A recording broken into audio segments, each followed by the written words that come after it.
And I think the best way to start describing what is exactly the topic and what we are talking about is to have a brief introduction of the companies of our three guest speakers, because they are clearly in a very specific part of the market, so they are very complementary in their description of what is a UAV. So it will be for you the best introduction we can have to the topic. So Ran, I can hand over to you. Thank you. I'm Ron. I'm the co-founder and CEO of Airobotics. We develop a completely automated drone system, especially for industrial enterprises and factories. We're 100 people strong today, established 2 years ago, and we basically focus on B2B environments. So I'm Yannick, I'm Director of Corporate Business Development at Parrot. Parrot is a French company based not very far away from here. We're about 1,000 people in the world, and we have two divisions, one in automotive and one in drones, which brings me here. The drone business has become now bigger than our automotive business. We initially targeted mostly B2C, so selling drones like the one I have in my bag, which I will show later. We've also invested in a number of startups around Parrot to diversify our business into commercial business. I'm Eric, so from Safran. Safran is a large aerospace and defense company, very much French-based and French-rooted, but international today. Two very simple figures, 17 and 70. 17 billion euros of turnover a year, 70,000 people worldwide. The bulk of our business is very much in civil aerospace, maybe commercial aviation, but the pedigree of Safran in terms of UAV is very much military-based, because it's in this field of a market segment that we have some track record, namely with drones for military observation. Yes, Eric, and I think it will be the same question for you as well. You are in one segment, which is the military market. What exactly are the applications of UAVs in the military market? What today, I would say, and in the future as well? So, in our track record, actually, the type of missions we are serving in the military market are very much linked to what we call ISR, intelligence, surveillance, reconnaissance systems. So this has very much to do with a bunch of sensors on the platform that is flying and that are supposed to acquire data, acquire image, process images, and take out information on the combat scenes to give the means for the chief of staff to address the way to conduct the operation, military operation on the ground, mainly. Okay, but there are other missions in the military segment, maybe not covered by you're right. There are other missions that are beyond the scope of what we deliver as a solution in terms of UAV, because some UAVs in the military fields clearly are substitutes to the current fighter aircraft. So they are armed UAVs with a capability to have effect directly on the battlefield. This is clearly not the type of segment where we deliver product today. Okay. Yannick, maybe we want to know what you have in your bag and understand what can be the application of this nice toy. This is our B2C drone, so it's called the Bebop, and as you can see, it's very light. It integrates a nice full HD camera, which we have developed over time. The first drone we came up with was the AR drone, and I think Parrot was the first company to really come up with a consumer-level drone. Before, drones were used in modelism, so it was a relatively niche market, and the idea of our CEO was to basically make it a much more consumer product by linking the drone directly to the smartphone of the user. So the AR drone was the first drone that you could control directly from your smartphone. And I think this really completely changed the picture of the drone business. We started to sell these drones in stores in France like Fnac, in the US like Best Buy, Walmart, and so on, and people could fly very easily their drone out of the box. What we realized by doing this is that initially a lot of the drones didn't carry a camera. And the AR drone, we put a camera because at that time, back in 2009, 2010, the fashion was to do augmented reality.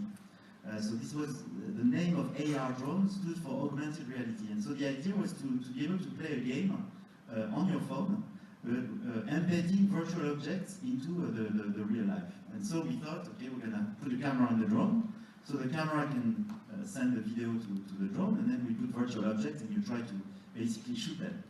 So that was the initial idea, but in fact what we realized that people really just wanted to film from above. The drone is something that very easily climbs up above your house, climbs up anywhere, and shows you the world like you've never seen it before, because unfortunately, as we all know, we don't fly. And so it's the first time you can fly, and we've made improvement on the camera, because obviously from the very first camera, which was pretty poor, we improved to HD. You can now find drones with 4K cameras, and with this one, we also put virtual reality glasses now for this Christmas, so you can actually fly with your phone in front of your eyes, as if you were basically sitting on your drone, and so you can fly between the trees in your backyard and so on, basically flying like a bird. And so that's the main consumer application that we see today, filming and doing immersive flights. There are even people who go beyond that, like racing, for example. So you may have seen those races. There was a very famous one organized in Dubai a few months ago, with a huge illuminated race in 3D, of course, where people fly their drone at super high speed with their glasses. And so this is another consumer segment that we see developing. And in parallel, but maybe I will give the microphone to my neighbor first, because we realized that if it can carry a camera, it can obviously film other things than just your backyard, and you can use it for a number of civilian applications. And so, since Parrot is, I would say, has the genes of a B2C company, we decided that it made more sense to invest in startups that focus more on B2B business, and maybe I will discuss that later. Yes. Thank you. So our idea, again, we're focused on B2B, and our main kind of niche that we try and operate is industrial enterprises like mines, seaports, refineries, etc. And the idea was to transition the technology from toy to tool. So there's actual value gained for customers beyond obviously the joy of being able to fly a drone, but actually create a tool that has real ROI. And that was a very big challenge for us because, again, the technology stemmed from the hobby sector. We needed to transition it from toy to tool, then to multi-tool, which I'll explain in a second. But just like the fixed-wing aircraft or drones, that kind of segment, it took them about a decade to do that. We wanted to do it, try and do it quicker. So our platform is actually a box, an airbase with a drone that flies automatically. So there's no human operator in the loop at all. It flies automatically from the box, runs its mission, and basically what you get as an end user is just the information you wanted to get. There's no flying at all. And our focus in terms of applications runs around security, emergency response, mapping, surveying, volumetric measurements, etc. And one of our core capabilities is we have a robotic arm inside our docking station, so we're able to swap payloads. So we're able to fly a mission with an HD camera or an IR video camera for security, and then transition into a stills camera so we can do volumetric measurements or mapping, which turns it into a multi-tool. Okay, that's clearly very interesting. So we see that in many cases, what you tell us is that you will need to be able to move without clear control, or at least a pilot to control your payload or your platform. You tell us that it's very important to be able to acquire the right image and to have the right information. If we really look in the future, in your opinion, what is the most critical technology to really improve the service delivered by UAVs? Yes. I think the most crucial component since the birth of this technology has been the batteries. When I started flying drones, actually my first drone was an AR drone. I have to give you guys that. It flew for maybe 6 or 7 minutes. Now we have drones flying for 30 minutes and more. And the reason is, evolving technology around the lithium polymer batteries. I think we're gonna continue seeing an advancement, but there hasn't been a real breakthrough yet in terms of energy or energy density in the form of batteries to come into this field.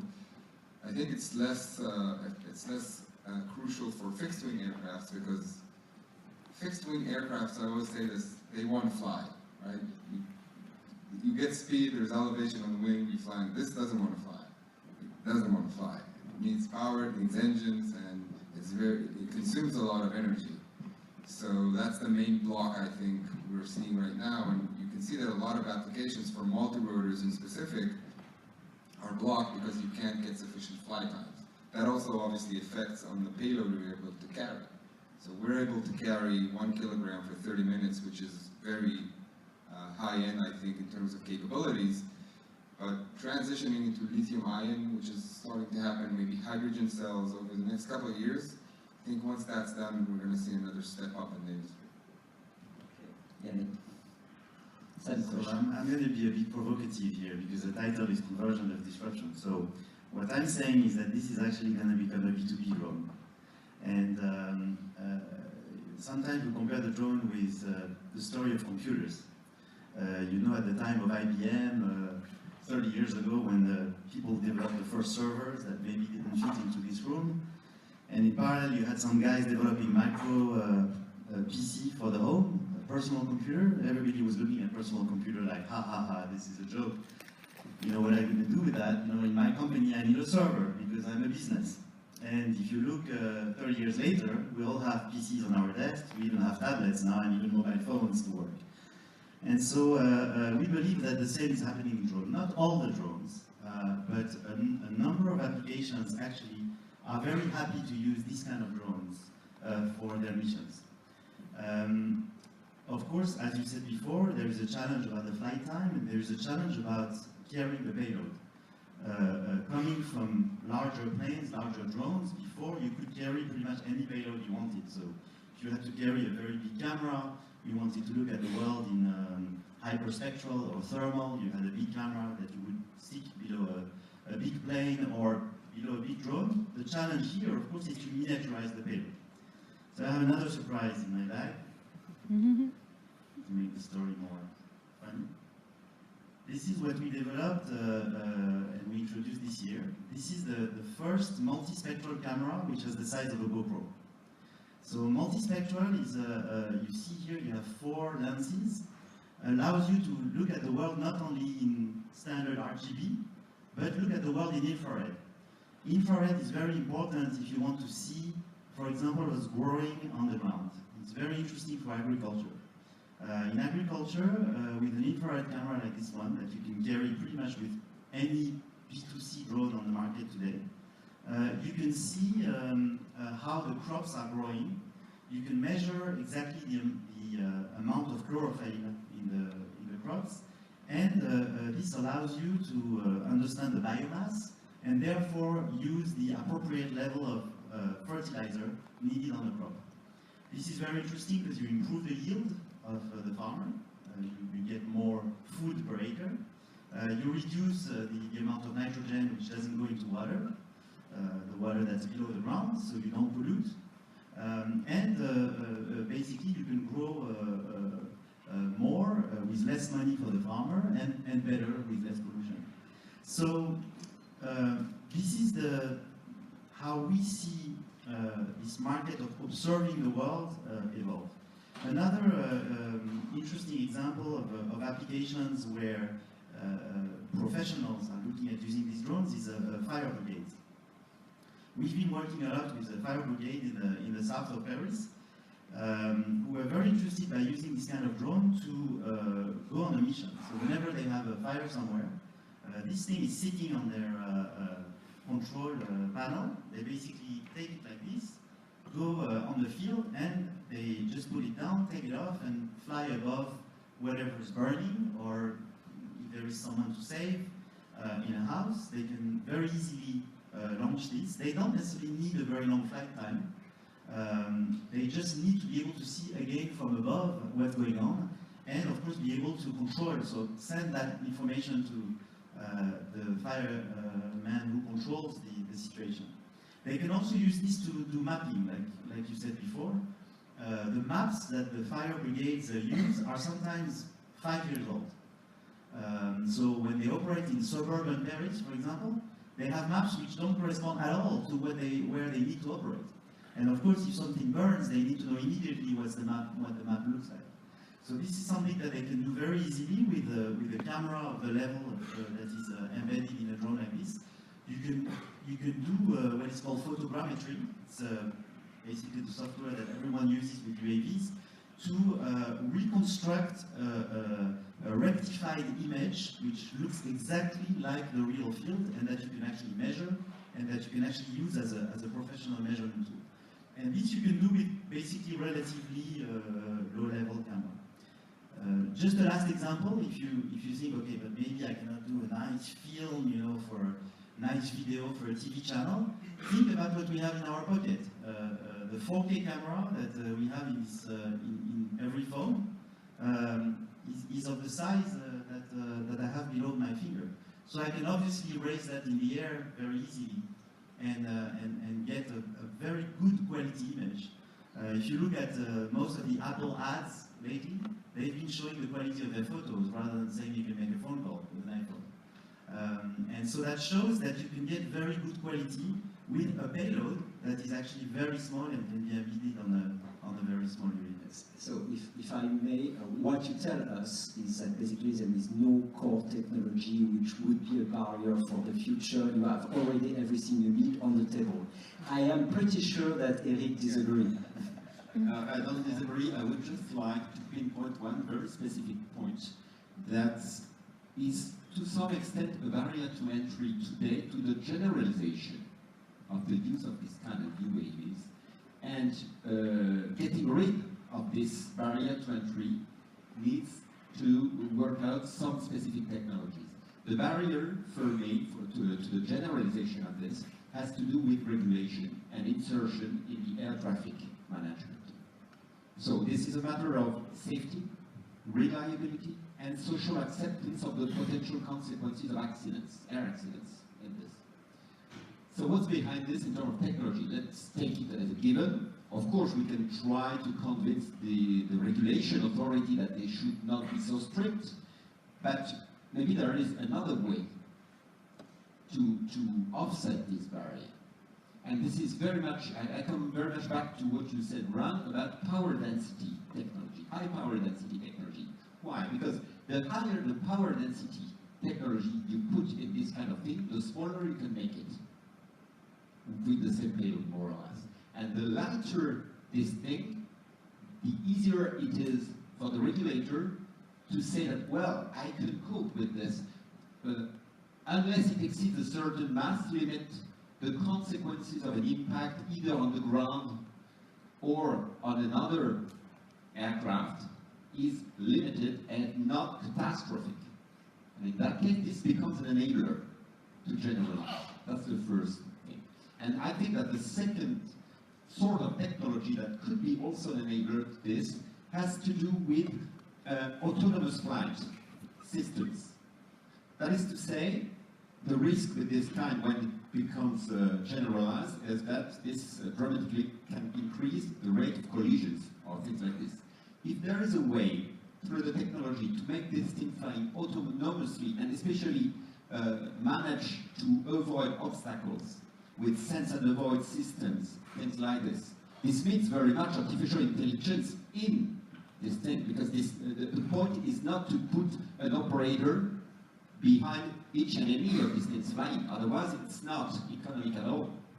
But if there is a way to make it more autonomous and that this thing is managing autonomously its flight and it's avoiding trajectories and things like this, there we can try to cope with these regulations about social acceptance of this kind of thing, flying across cities, above populated areas, or above critical sites, for instance, for which we cannot afford today to have catastrophic events. So I think these two things, driven by the need to have the regulation evolving, can be good items to avoid showstoppers, I guess. I'm sure Ran will want to speak as well on that topic. And I'd like you to build on what Eric said. He said that basically the capability to be autonomous is key. But if I understand correctly, you said that already today your drones are capable of flying without a pilot. So you are well more advanced than Safran on that topic? Okay, I will answer that, like a politician. But my friend here wanted to be provocative, so let me be provocative back. I completely agree that I've been flying these aircrafts for a long time, but in all reality, if you want to be precise, you can't generate a real accurate map for measurements from this kind of tool. You need a differential GPS, which by itself weighs 300 grams. And if you want to be able to fly more than 300, 400 meters away, you need a communication system that probably weighs 300-400 grams as well. Therefore, you need a drone that weighs at least 6 or 7 kilos to be able to pick that up. So I think there's still a very big barrier between this, which is very cool, and it does a lot of work, but it's not professional yet for real professional purposes. If you want to do a volumetric measurement of a stockpile for a line, and they're reporting to the stock exchange based on what you've measured, you need something more specific. And about what you said, I agree. I think that certification is definitely a barrier. One of my previous companies is called Parrot. We developed ballistic parachute systems for drones, just for that matter.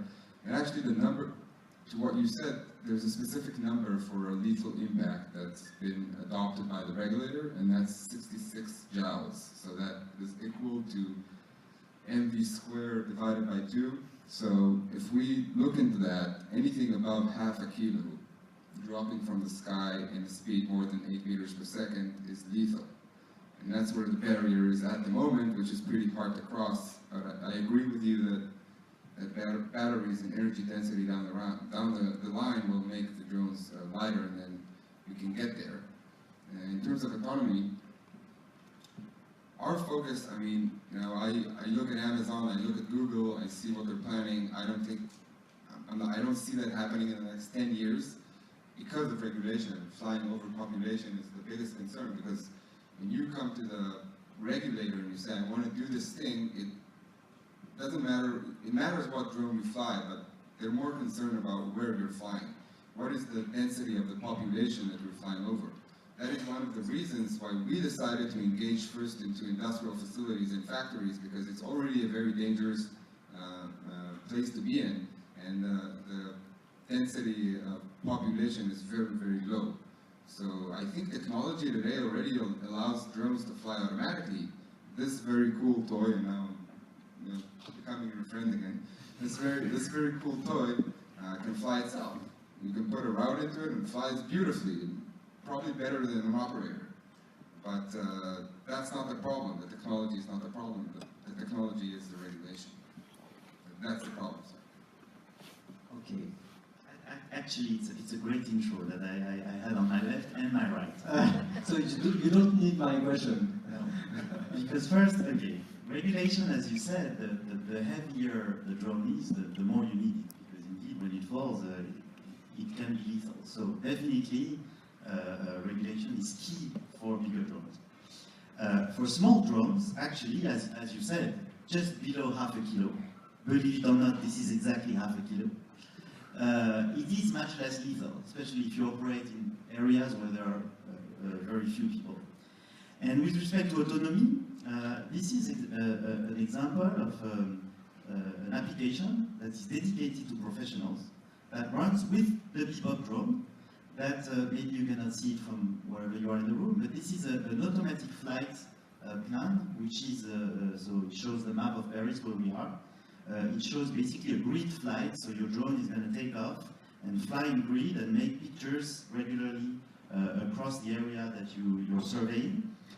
We'll take pictures to get a certain overlap and then send this data to the cloud, and you will get your map on the cloud a few minutes after your flight, or depending on the complexity of the images, a few tens of minutes after your flight. And so this is a tool, of course, maybe you want, as you said earlier, depending on the accuracy of the camera and so on, the resolution, if you measure a stockpile, you want to get the volume of stockpile, maybe at a few cubic centimeter close to the real result versus a little bit more precise. It all depends what you're looking for. If you are a surveyor that want to build a house and you need to know at the millimeter level what you need to get, you're probably not going to be able to use a drone like this. You will need a bigger camera with bigger resolution, bigger pixels. But for a lot of the jobs, actually, this is sufficient, and it definitely does simplify the regulatory aspect. Just as a side note, the law in France was voted yesterday after going through Assembly, Senate, and so on, so a real law. And the law said that 800 grams, the limit in France, between a drone that basically doesn't need much regulation and identification, and above 800 grams, you start to need to register yourself, potentially integrate yourself in the airspace, send the position of the drone, and so on. The 800 grams, honestly, was at the end was a political threshold, more than a technical threshold. But that shows that there is definitely, the weight is definitely an important factor. And if we are able to miniaturize a number of things below 800, below 500 grams, all these missions actually can be much more simple, can also reduce accidents. Some people, for example, want to use this to replace a simple ladder. You know, if you want to go up there to check something, if you're going to climb up with a ladder, you may fall from this ladder and actually kill yourself. But if you use this is going to take you 5 minutes and there's absolutely no risk of accident. So it all depends what you compare it to. Yes, okay. Unless you want to add something on the question of technology, I think we could address another topic, a totally different one. Already today, when you look at the business model of UAVs, you have a number of different situations. Sometimes it is sold as a product. You can go to the FNAC, as you said, and you can buy a UAV. Sometimes it's a service. Basically, you don't buy the platform, you don't buy the UAV, but you will basically lease the platform or pay for the service which will be delivered. In your opinion, in the future, first, will there be a dominant model, and if so, which one will it be? And do you think that the business model which is used in one segment could basically spread to other segments? I think it's very much application dependent.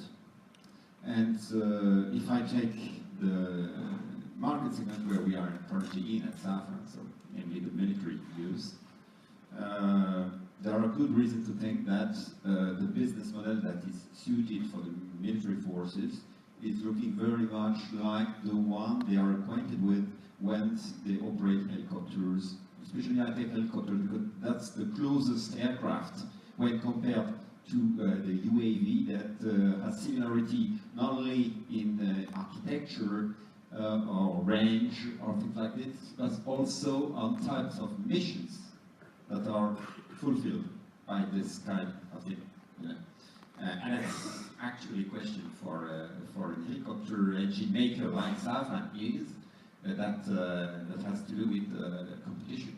Is this going to compete with what we deliver, or is it an opportunity for us to occupy maybe a space where we are doing that through what we know about propulsion system for helicopters that could make sense if we could enter this kind of business? But that's another question. in terms of business model, when we look at what the military forces today are more and more demanding, it's a business model where very often it's the military force that is the operator of the service, of the aircraft, and the service for quite natural confidentiality reasons.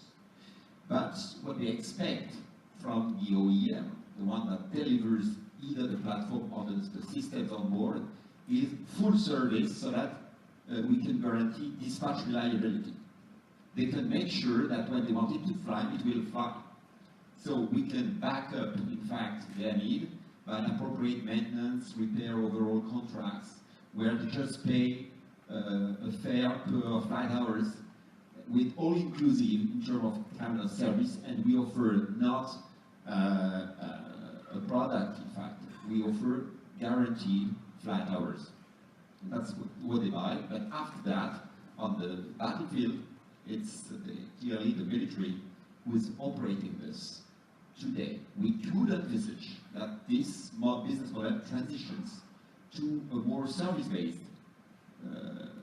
type of business model, where it would be up to the industrialist delivering the platform to operate it on the field, and just uploading the data to the military authorities, where they could make the data processing and making sense of all this bunch of information, with probably always some limit between what is in the hands of the industrialist and what kind of information, aggregated information, is in the hands of the military forces for very, very good reasons. But today, that's what we observe. This may transition in the future.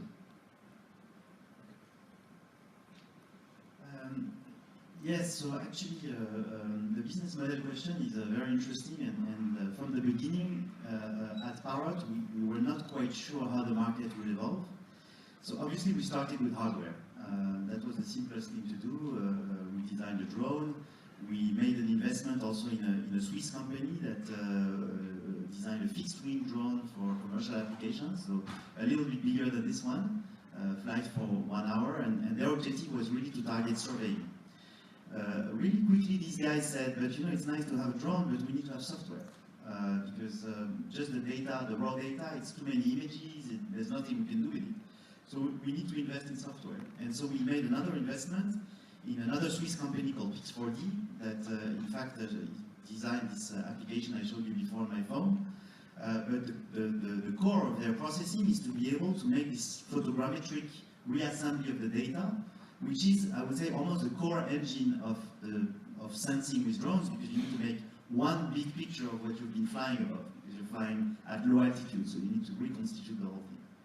But even hardware and software at some point showed its limits, because when we were seeing a customer, for example in agriculture, you know, you're coming with this to a farmer, and with all due respect, many farmers will say, look, I don't want to use something like this, I don't know what's going to happen, and I'm not paying anything for this before I know if I'm really going to make money or save money with that.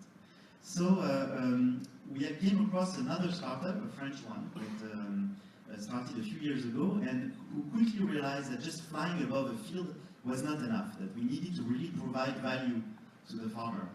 And they worked with a research institute like INRA and CETIUM and a few agronomic institutes here in France, to convert the image into this fertilizer level that is really useful data, because you can put it in a tractor and the tractor will spray it. So that was one part of the story, but still not enough, because even though the farmer would say, okay, you give me something that's useful, I'm still not going to fly that, so you have to fly it for me. So we needed to start operating the drones for them, and we needed to go on the field, and very quickly they realized that this was totally not scalable. Because think about having, every time a farmer wants to go on the field, you need to send someone out there with a drone, get the images, come back home, put that on the computer and so on. No way. So they were doing a few fields, 10, 20 fields per year or per season, and that was it. And so we said, why don't we create a Uber-like platform? So they actually wrote, they called it Control Tower. It's a software where basically they have a number of UAV operators across the country. They have about 60 of those to cover France. And they have this application in their pocket, the operators. And so whenever a farmer sends an order, just like you would order a taxi, the operators get the request. They have a number of requests per day. They do up to about 25 flights per day in a region. And they do, of course, the parcels that are near the guy, so that he doesn't have to drive 100 kilometers. He goes there, does the flight, sends the data back over the cloud to Aeronautic headquarters, where the data is processed, and then we send the map back to the farmer. And this became a scalable model, because now you have a system, just like Uber, where potentially any farmer can order, or any cooperative can order its service directly from us. And we thought this model was so good that we also decided to create now another subsidiary that is doing that in urban areas, which are more complex for regulatory reasons, because there are people obviously on the ground. But there are obviously more missions to do even in cities, like for example, checking the roof of a building in Paris before renovating. You know that Paris wants to increase the level of the buildings by every time there's a hole on the wall. This creates an opportunity for I don't know how many buildings in Paris to be renovated. And of course, you need to know where to start from. And drones are great for that, because from the ground, there's no way you know what's going on the roof. And if you want to send people up on the roof with ropes and so on, it's money, it's dangerous, so you can do it much more easily with a drone. But of course, with more regulatory aspects. And that's where a Uber-like business model, I would say, with an app, where you can also solve the administrative aspects and ask the regulator to authorize you to go, potentially also the city hall if needed. This is also a very new business case that we see in the UAV industry. And of course, there are many new things, like my neighbor on the right, where potentially, yes, we would ideally go to completely fully autonomous solutions where you don't even need an operator anymore. But we think we're not quite there yet. So I think the business model question depends on category. So B2C, for consumers, I think definitely buy. That's, people want to buy the drone. At least for consumer business, whether you're using a GoPro or doesn't matter, DJI, GoPro, Parrot to shoot your videos, you're going to own the drone. It's not very expensive. It makes sense.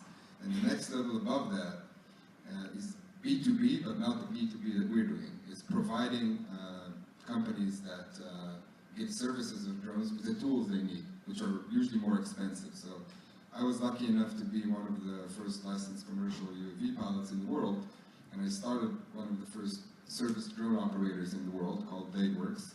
And as drone operators, we bought a lot of equipment. We bought a lot of different drones for different missions.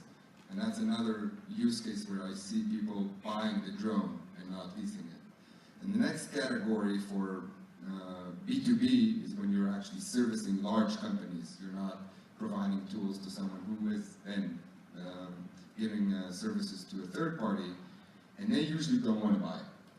And the reason that they don't want to buy is that, as you said, they don't know the technology. It's a drone, and everybody who's smart in a way understand that it can crash. So he's not going to buy something for $50 or $100 or $200,000 if it's going to crash, especially if it doesn't know what kind of ROI it has. And that's where I think the business model transitions into leasing. And then B2G, which is more what you guys are doing, I think it goes both ways. It depends on the government of the army. Some like to buy, some like to lease or rent hours, depends. Okay, thank you. Now I'd like to go back on the topic you started to discuss briefly. Today we have clearly three different segments, but who knows what will be the future? For sure, you have high-end applications developed in the military segment, which are really highly performant, but probably already in the military segment, you have customers requesting more affordable solutions. We see that special forces, for instance, have GoPro as camera in order to fight in the night. So anyway, they use customer and consumer solution for military purposes. On the other side, I guess that in the B2B segment, you have found a way to be much more affordable than Eric, but you may fear the competition of Yannick, especially if the competition stems as well from China. So, in your opinion, what will be the future? Will there be a convergence? If there is a convergence, where and where not? I think that, I was fortunate enough to pick the interest in this industry relatively early in its days, and I think that actually the separation is growing. It's hard to see from the side, but in terms of actual technology, there's a lot of differences between the core components that serve every one of these sub-markets you talked about. So, again, obviously Parrot can decide to compete with our company if they think that's relevant, but the step up in their technology they'll need to do to be able to fly at 20 knots of wind and corrosive air and stuff like that is a big change to the entire BOM of the aircraft, which is very difficult to do, I think. And I don't think they should or want to do it because their segment is big enough, and I think they're happy there and should stay there. But in all seriousness, I think that the categories are very well defined by the technology. Again, there's a big difference between using a drone for even semi-professional uses and then for high-end or military uses. It's, just going through the regulator at that point is much more difficult. You need to proof case your technology. And for example, for a helicopter, if you want to fly a helicopter over population, it needs to be 10 in the 9 minus safety. So every 1 or 10 million flights of a potential death risk. And that's very, very difficult to do with the technology that we have today. So I think it's going to take a while to get there. So I see segmentation coming over the next couple of years. That's my opinion. Yeah, I think you're right. I think it depends a lot on the application. And per application, you have to consider the return on investment for the end user. As I said, if the farmer can save $75 per hectare on fertilizer, and he has, 10 hectares in front of him, it means he has $750 to invest every year. So he's not going to buy a $50,000 drone to save $750 of nitrogen. He has to go for something cheap. And the good thing is that he's in the middle of nowhere, so there are no people on the ground, so he's not going to hurt anybody. So he's fine using something like that. If on the other hand, you look at something with a potentially higher return on investment, for example, one application that we haven't yet talked about, which is transporting goods from one area to another, which is potentially more value in that and more return on investment, and also a need to fly above people, then of course you have a completely different set of constraints and also a different return.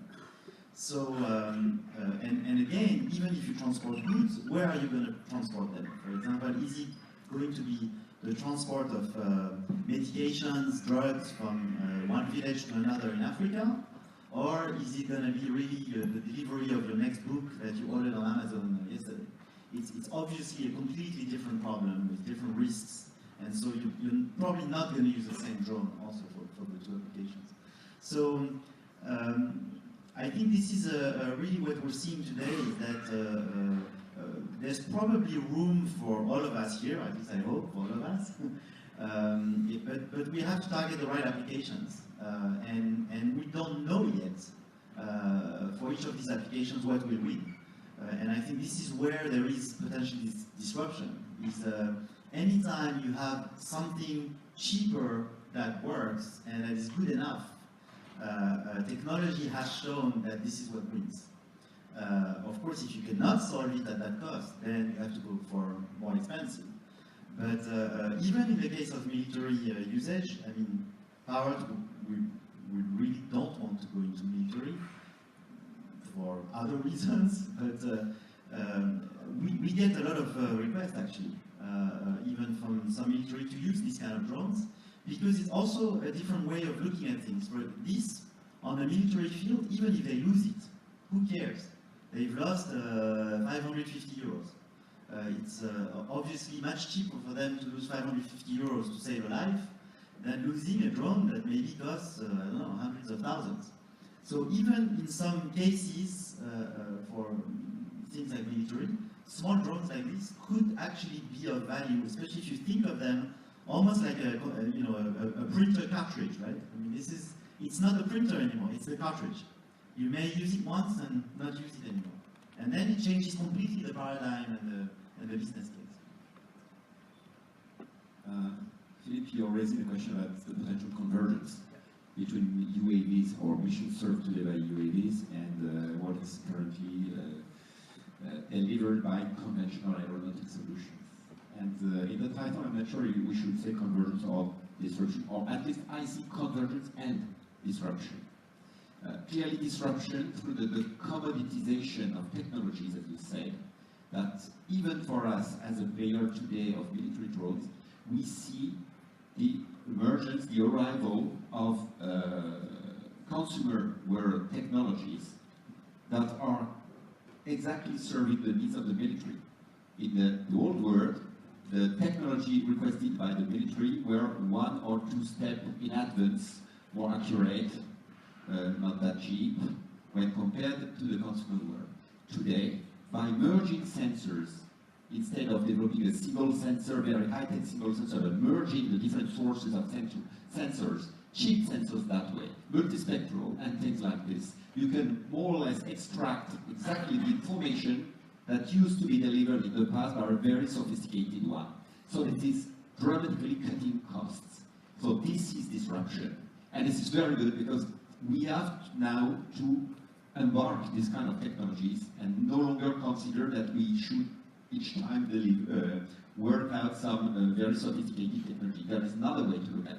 So that's clearly disruption brought by a word that was not our word in these big companies, in the military and so on. In terms of convergence, I would rephrase what you said about, let's look at the missions, type of missions. There are typically some missions where there is potentially an overlap between the UAV solution or the aircraft solution. You mentioned early warning in the firefighting, for instance. Typically, I'm quite convinced that some of these missions today executed by helicopters with some risk for the pilot could very well be executed by UAVs, and this would be much safer and much more cost effective. So clearly there are a set of surveillance missions and so on that can really benefit from this work. And for us, or for our friends from Airbus Helicopter, and this is clearly a threat in terms of market position. It's just a question of where we want to be in the value chain of these markets. But we have to consider it. Then here there is a potential for convergence. And the other reason why I see a very fruitful convergence, potential convergence, is in terms of the technologies for the future that we, for instance, have to develop for the very next platforms, commercial aircraft, military aircraft, helicopters and so on. Why? Because probably the UAV is some kind of ideal platform existing today that could be really the test bed for implementation of these future technologies. We can demonstrate through this kind of UAV that it is now flight proven, and once it is flight proven, it's much easier to convince aircraft manufacturers, helicopter manufacturers, that these technologies are mature enough to be embarked in their large platforms. So in that way, I think that UAVs for us, as an equipment manufacturers of engines, landing gears, nacelles, avionics, software and so on, they are quite an ideal platform to show to our traditional customers that we can pave the way till they take the risk to implement these kind of technologies on their large volume aircraft and so on, for which they typically don't want to take any kind of risk because this is the bulk of their business and their profitability. So I would mix both concepts. Okay. For the last 5 minutes, I would like you to basically give your view on, you choose whatever you want. Either you speak about your really long-term vision of what will be the role of UAVs in the future in our society, whether we will be running everywhere in the middle of UAVs. Because, for instance, we see that in Singapore they are currently experiencing the fact of replacing postal services with UAVs. So, you know, we are not talking about Amazon, we are talking about postal services. So, does it mean that UAV are going to basically disrupt entire part of our traditional services and industry with delivery to the last mile replaced by UAV, with helicopters replaced by UAV, with satellites replaced by UAV? What is the place, the end game of UAV in the future for us? So I think this is a new aeronautical design. It's not invented new, it's 100 years old, but it's just came to life in the last decade. And I think we're going to see it grow and grow into further vectors and industries, because it can do things that nothing else can do. It can fly in a room, it can go up to the height of a ladder, like you said, and various other things. So obviously there's a lot of potential. Between that and postal delivery with drones, I don't think that we're going to see that soon. And I think two reasons for that are, first of all, we talked about the safety.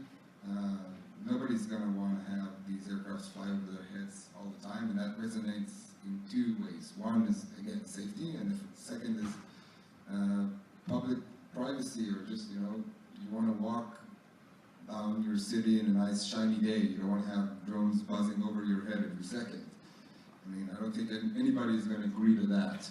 And if you look at postal services, it's not having a drone fly over your head every 15 minutes. It's going to be every 5 seconds if you want to actually be able to effectively deliver packages from one place to another. So maybe I'm not optimistic about that, but I don't see that happening in Paris or Manhattan anytime soon, because it's just going to drive everybody crazy. But on other vectors, I definitely see a tremendous growth. I think this is just the beginning. These tools are getting better and better and cheaper and smaller, and we're going to see so many applications coming up over the next decade that I think it's going to astonish everybody. Yeah, it's always difficult to have a vision in the long run, but I think what we're seeing with these technologies is that it's going super fast. I mean, like we saw with every technology, it seems the cycles are going faster and faster every time, right? It took 10 years or 20 years for black and white TV to become color, right? And then you know that smartphones have gone from, I don't know, 1 unit to billion units in a few years. This seems to be going even faster. I mean, it was invented basically 3 years ago, and when you look at already what can be done with this technology today, it's really amazing. And so it's going to go fast. It's also commoditizing very fast, like what you said before, which is a threat for many players in this industry, including ourselves. Like you said before, there are tons of manufacturers of these in China. If you go to in Shenzhen today, you will see I don't know how many manufacturers of these drones, because it was a hype for 2 years. It's a famous Gartner curve, you know, where you have the hype and then you have the disillusion. The disillusion, I think we're going through now, because we cannot do everything with it. Like you said, we're not going to have drones buzzing above our heads all the time, like what we were reading in the press 2 years ago. So there's probably less applications in the short term than we thought there were. And at the same time, there are already many, many vendors. And so there's been a lot of cash injected by venture capitalists and markets around the world. Even us at Parrot, luckily, we thanks to the drone market, we were able to raise 300 million euro last year on the stock market in Paris. And it's good that we did that, because we were worried that this was a huge opportunity, driving capital, driving commoditization and disruption. And it's scary, because we're not sure if we're going to be in the loop still, 1 year down the road.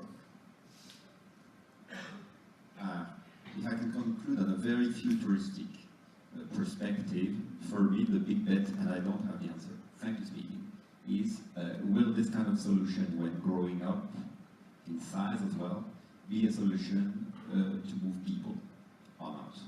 So this is very much a concern for a group like mine, because the major part of our business is contributing to air passenger traffic. So for us, is this going to be a solution for what we hear like P-planes, these personal planes? Is the future of transporting people going to be through individual solution rather than collective solution like aircraft and so on? And frankly speaking, I can't see any preferred solution for this for many, many reasons.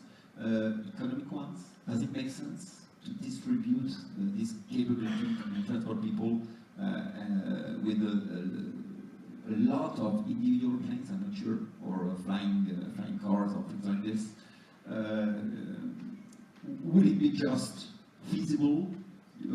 Is this a way to avoid, traffic jam on the ground, but creating traffic jam in the air, in crowded cities? So, frankly speaking, and of course the utmost question is, would this be socially acceptable for you? Would you be ready? I often take this parallel with, the Google car or the future autonomous car. The day this will be adopted will be the day you will be ready to put your son or your daughter alone in a car without a driver to go to school. This day, the world will have changed. So this is already a step change for the car industry. So just imagine what the step change could be for transporting people in the air. And that's really the big bet for me. When we take not a 5-10 year perspective, but maybe a 20, 30, 50 year perspective. Thank you very much. Thank you, Eric. Thank you, Yannick. Thank you, Ran. This is it. I think you have a cocktail downstairs, and there is a show at 7 o'clock for the final, the result of